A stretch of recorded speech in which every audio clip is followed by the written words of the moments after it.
prenášam tú hlavu na kraj, do boku, potom do boku a zase prirodzene iba vrátim dopredu. Áno?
Každé malé dieťa vie malovať a vie kresliť a robí to spontánne. Naladí si každý detail. Vedia si vychutnať život, vedia minúť peniaze, vedia si ich aj zarobiť, si výborní podnikatelia. A už sme zase pri vode. 21. dobre. Takže teba budeme brať ako 81.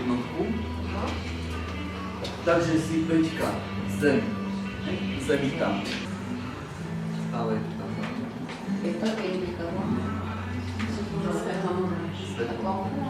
si fa sognare quello aspetto Bol si niekto ešte nikdy svetlom modrá? Si pýtla? Super. No, dobre, štartuj. Cvičiť aj doma, alebo cvičiť takým spôsobom, že vždycky si predstavíme ten daný orgán, hej, budeme cvičiť, že obličky, viete všetci, kde sú obličky?